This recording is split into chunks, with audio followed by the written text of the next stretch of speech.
Leen Danick desde el principio. Atal 1. Leen Danick. En el principio, fue el misterio insondable del origen de la creación que habita en el corazón de todo cuanto existe. De ese desconocido misterio surgió la vida con todas sus manifestaciones, las que son visibles, y las que no.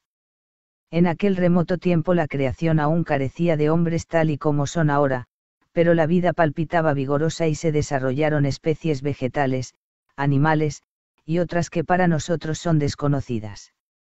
También existía una estirpe de seres de gran inteligencia y alma desarrollada. Su ciencia era excelente, inmensa. Vivían y se movían a través del cielo infinito. Según el libro, esta estirpe de seres pueden ser considerados como nuestros creadores más ancestrales y observando cómo concibieron esta creación, fueron también los artífices de la materia tal y como nosotros la conocemos a través de los sentidos, sin embargo, no son la causa primera del origen de todo lo creado. Continuó. Aquellos seres prosperaron en saber, riqueza y paz, empero, tenían un aspecto que ellos consideraban horrible, deforme. Esta deformidad física les molestaba sobremanera, y se esforzaban en encontrar el modo de transformar su aspecto y mejorarlo hasta alcanzar la perfección. Según el libro, estas transformaciones se llevaban a cabo mediante ingeniería genética. Es decir, se efectuaban cambios dentro de la cadena del ADN. Nuestros creadores eran unos consumados conocedores de estas técnicas y crearon muchas criaturas a partir de dichas investigaciones. Es claro que buscaban la inmortalidad e incorruptibilidad del cuerpo entre otros perfeccionamientos. Continuó. Después de muchos intentos comprobaron que, cogieran el aspecto que escogieran, su imperfección seguía latente. Querían un cuerpo incorruptible, inmortal, ajeno al dolor y a las necesidades. Anhelaban liberarse de las cadenas impuestas por el espacio y el tiempo. Así que, tras muchos intentos decidieron que la forma más perfecta que podían asumir era la ausencia de cuerpo material tomando el estado de alma. Según el libro, en el plano cósmico de las manifestaciones materiales, todo cuerpo o materia está atada al proceso inexorable de la vejez y la muerte. Esta parece ser una ley constante en este plano que no consiguieron vulnerar nuestros creadores, de ahí que decidieran vivir en otro plano de manifestación donde pudiesen escapar de esta ley, así como de otras. Continuó. Y eso es lo que hicieron todos. Abandonaron voluntariamente los cuerpos quedándose con su aspecto espiritual. Entonces con aquel vehículo existencial ya no tenían que comer, ni hacer necesidades. No envejecían, ni sentían dolor, ni cansancio. Eran libres de todas las limitaciones que impone la posesión de un cuerpo en la dimensión del espacio y del tiempo. Ya no necesitaban reproducirse para preservar la especie, ni hacer el amor. Ahora eran entes pensamiento, inteligencias libres. Todos vivían en concordia y se comunicaban entre ellos mediante una suerte de transmisión mental. Todos, en su multiplicidad formaban una perfecta unidad en la que se movían y pensaban al unísono. Se sentían dichosos en principio por haberse liberado de sus envolturas corporales. Mas, con el transcurso del tiempo empezaron a sentirse deprimidos, tristes, faltándole algo en sus existencias. Según el libro, se trata de un sentimiento de nostalgia vital que les embargó. Continuó. Meditaron pausadamente sobre la causa de su malestar. Y supieron cuál era su origen, les faltaba el amor, la unión entre los sexos, el juego de la atracción y los sentimientos que se producían en la búsqueda de ese amor. Pero también estaba la vida, con todas sus experiencias, esfuerzos, aventuras y el afán de superación. Se dieron cuenta que, al despojarse de sus cuerpos físicos habían renunciado a algo que en aquel entonces les pareció banal, superfluo. Ahora, tras perderlo, les hacía sentirse incompletos, vacíos. Así que tras analizar la situación en búsqueda de una solución, decidieron volver a tomar forma corporal. Pero antes debían pensar qué modelo material desarrollar y encontrar el modo de reproducir la nueva especie de seres en los cuales tomar vida. Según el libro, los dioses creadores decidieron hacerse hombres y experimentar la vida, pese a las limitaciones que impone ésta con respecto a otros planos o densidades de existencia. Continuó. Hicieron varios ensayos y probaron diferentes materias hasta que diseñaron un modelo de vehículo existencial al gusto y de acuerdo a sus necesidades. De esta manera idearon la imagen del hombre original. Según el libro, un concepto también utilizado en las enseñanzas más profundas del judaísmo, el hombre original es el Adam Kadmon de los cabalistas medievales. Continuó. Y aquel fue comprimido en numerosas cápsulas de simiente energía dotado del modelo de vida a desarrollar. Luego, siguiendo el proceso de reproducción ideado, se dispersaron todas aquellas semillas por una de las regiones de la creación manifestada con el fin de que, introduciéndose en las matrices de diferentes criaturas, tanto vegetales como animales, éstas consiguieran su germinación, haciendo así prosperar el modelo. Según el libro, crearon lo que la ciencia hoy conoce por virus. No todos los virus son malignos, produciendo la destrucción de las células. Existen virus que introducen código ADN a las células en las que consiguen cohabitar produciendo una mutación de la misma. El virus generado por los creadores, aunque sigue la misma casuística, no puede ser considerado como tal ya que su constitución es mucho más sofisticada. Al utilizar el término virus para referirnos a la simiente creadora del hombre original, solo estamos indicando un ejemplo cercano, aunque habría que crear una nueva clasificación para este tipo de virus creadores, continuó. Para su dispersión se aprovecharon las fuerzas tractoras en constante movimiento de la luz, que es la energía, asiento de lo manifiesto e inmanifiesto. La luz lo surca todo, y ejerce una presión allí donde se colapsa sobre sí misma en un torbellino sin principio ni fin. Siendo ese el fundamento de la materia. Estas infinitas líneas en movimiento constante actúan como vías o senderos que acaban ejerciendo una presión sobre los globos celestes. Porque es lo no manifestado el que ejerce una atracción sobre lo manifestado, creando así un empuje hacia su núcleo. Por ello eran idóneos para poder transportar las semillas del modelo de hombre original a todos los globos. Según el libro, en la actualidad se sabe que la vida en el cosmos puede expandirse entre diferentes mundos y estrellas, a través de los vientos estelares y de las líneas o corrientes electromagnéticas que conforman el corpus gravitacional de las galaxias. Continuó. Lo no manifiesto es llamado el cosmos, y no está vacío sino lleno de energía. Es invisible a nuestros ojos y se oculta en la oscuridad, pero la oscuridad está plena de luz, tal es el misterio que se oculta en los cielos, más allá de lo que podemos ver y percibir. Una vez impulsadas por estas líneas o senderos energéticos, las semillas del hombre ideadas por sus creadores viajaron a través del firmamento llevadas por el azar a millares y millares de globos terrestres. Atravesarían sus atmósferas y acabarían introduciéndose en los cuerpos de los entes vivos que allí encontrasen. Página 17. Las semillas, cuando ello les fue posible, aprovecharon las particulares estructuras biológicas y genéticas, de los entes vivos en los cuales se inseminaban, intentando así desarrollar el modelo del hombre original. Los hacedores sabían, que muchas de aquellas formas vivientes no serían capaces de hacer prosperar aquella simiente. De cierto, solo algunos de estos fueron aptos para tal proceso. Y cierto también es que, de las decenas de semillas del hombre original que lograron desarrollarse, la mayoría perecieron al nacer siendo devoradas por fieras, degeneradas por la nocividad de la atmósfera, o el rigor de sus climas.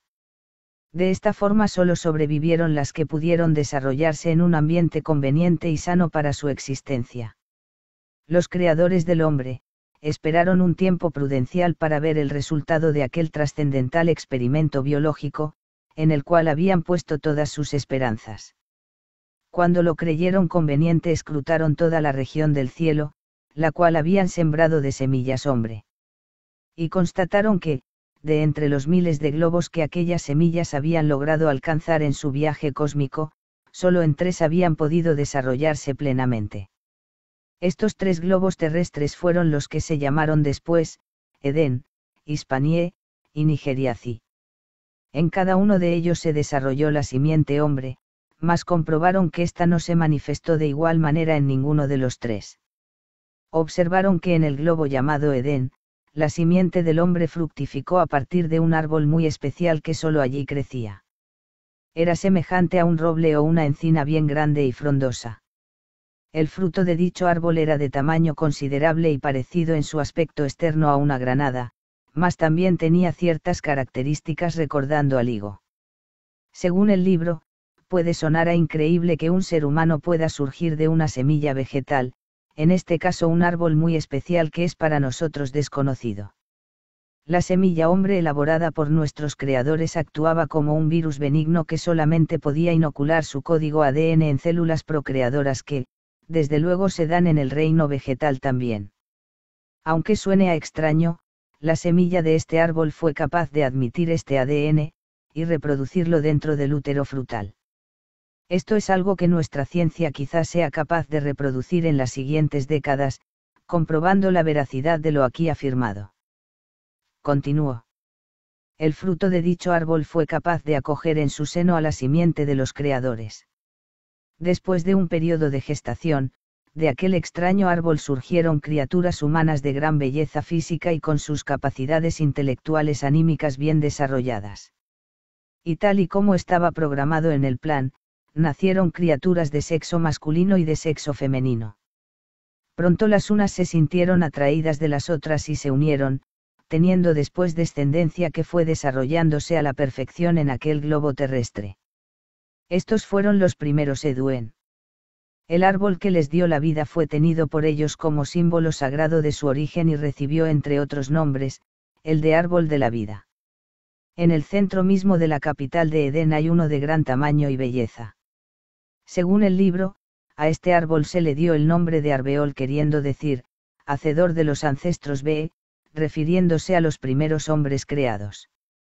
Esta denominación se le dio en nuestro globo terrestre, la Tierra, mas no en Edén. Luego, con el paso del tiempo, este vocablo sirvió para denominar primero al roble, pues se creyó que este árbol era el origen de los hombres de raza blanca provenientes de Edén. Después, esta palabra pasó a designar cualquier otro árbol dándose en este globo. Continuemos. La estirpe del hombre original se multiplicó en Valedén. Crearon hermosas ciudades y desarrollaron una gran civilización. Según el libro, Valedén significa, globo Edén. La palabra val o vale se utiliza para expresar una esfera, un globo o un planeta, siendo este último término no utilizado en este libro ya que su origen etimológico expresa otra cosa. Utilizaremos en esta obra los términos globo o mundo para referirnos a la Tierra o a cualquier otro globo celeste. Continúo. Valedén, de enormes proporciones comparado con la Tierra, es pues donde apareció por primera vez la raza de los hombres, los Eduen.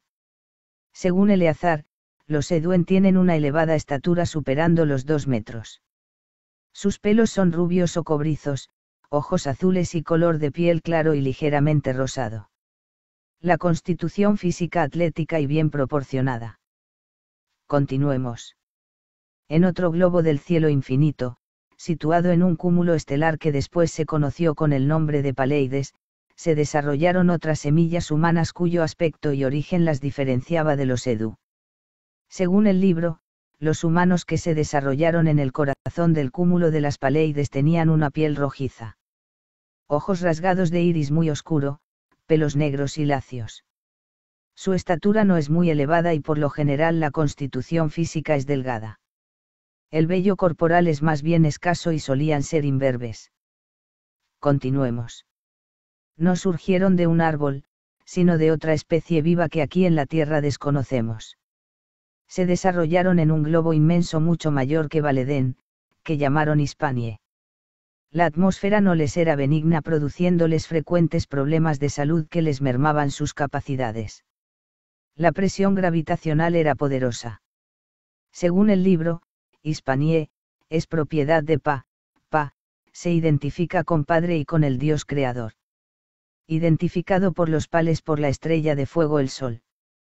Los de la tierra de Pa, es decir, los Pale, adoraban al Sol Pa, también llamado Ra.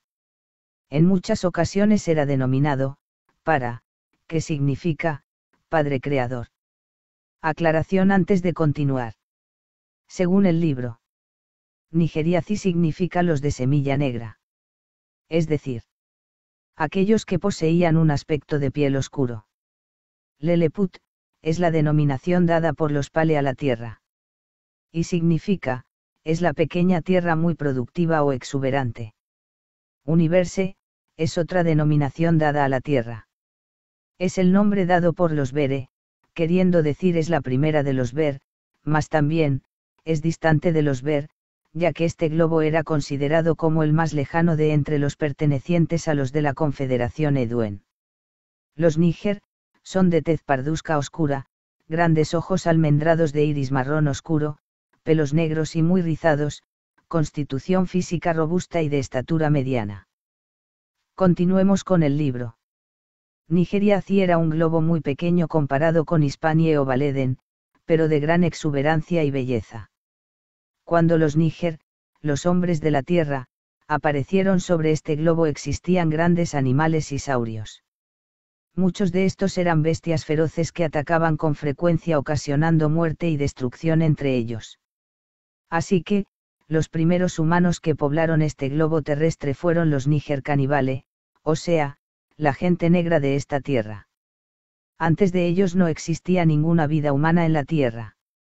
Los Níger fueron creados tal y como son ahora, no siendo el resultado de ninguna evolución iniciada en los antropoides. Quienes dicen que el hombre proviene de alguna especie de simio desconocen la verdad y están divulgando un error manifiesto. Los simios y antropoides no son sino semillas degeneradas del hombre original que no lograron desarrollarse adecuadamente. El libro es explícito en esto, pero no han hecho caso de la ciencia del Altísimo. Desconocen cuál es el origen de las cosas y de los seres, pero sus antepasados más lejanos en el tiempo fueron instruidos sobre ello. Texto de la Biblia original. Decidles, yo todopoderoso poseo los velos de la noche y las luces de la luz que ilumina los globos. Vuestros sabios no saben ni entienden nada. Tienen una venda en los ojos y no pueden quitársela, pues no saben ni ven que la tienen. Los creadores del hombre observaron con atención el resultado de su experimento genético con el fin de cualificar cuál de aquellas tres razas de hombres era la que más idóneamente se había desarrollado según el modelo del hombre original. Reconocieron que, de entre las tres, la más apta para poder servir de vehículos a sus almas eran las desarrolladas en el globo llamado Edén, y ello por varias razones. De las cuales destacaron las de ser criaturas consideradas por ellos como muy bellas, poseer un vehículo cerebral, motriz y emocional bien desarrollado capaz de expresar las más altas cualidades de aquellas almas, y por ser el modelo que más se acercaba al que ellos habían ideado en un principio. Tras un atento análisis concluyeron, que los otros modelos desarrollados a la vida no habían salido todo lo bien que era de esperar, y ello debido a ciertas mutaciones genéticas producidas por el medio ambiental en el cual se desenvolvían y el origen que les engendró, o sea la placenta en la que se desarrollaron. A causa de ello, observaron cómo en el modelo surgido en Hispanie, había desarrollado ciertos malos instintos subyacentes en las almas de los creadores. Esto era algo que quiso evitarse, pero, al parecer, bajo ciertas condiciones ambientales, se manifestó. Pues los creadores, en su seidad anímica poseían dos naturalezas diametralmente opuestas, morando en ellos dos personalidades. La de los malos instintos, y la de los justos y elevados sentimientos. Así surgieron dos tipos de criaturas. El primer tipo de seres eran monstruos, pobladores en su origen de los globos más cercanos al Sol. Eran seres con instintos negativos, asesinos, considerados ladrones y parásitos por vivir a costa de la recolección y caza de otros seres cuando no, se apropiaban de sus carnes, sangre y huesos de tal modo que no acabasen inmediatamente con sus víctimas, vampirizándoles por el mayor tiempo posible su vitalidad. Para ello tenían mucha maña y recursos. Cuando no hipnotizaban a sus víctimas, las engatusaban con palabras engañosas, buscando confianza para que así se entregasen sumisas a sus requerimientos. Los del segundo tipo eran los seres con buenos instintos, de elevadas cualidades y servidores del bien común antes que del propio. y los creadores tomaron posesión de aquellos vehículos físicos. Cada uno de ellos según su especial condición de manifestación. Sus almas se fueron reencarnando entre los Edu, pero, los Pale y los Níger poseían en sí la simiente humana y anímica de sus creadores. Las almas al introducirse en aquellos cuerpos olvidaban su origen, siendo este un proceso traumático por el cual necesariamente debían pasar. Ello hizo que tras tomar posesión de un cuerpo físico, no recordasen todo lo que aconteció cuando eran solo almas. Por ello no recordarían la causa de su existencia, a menos que alguien se lo recordase o ellos se dieran cuenta por sí mismos.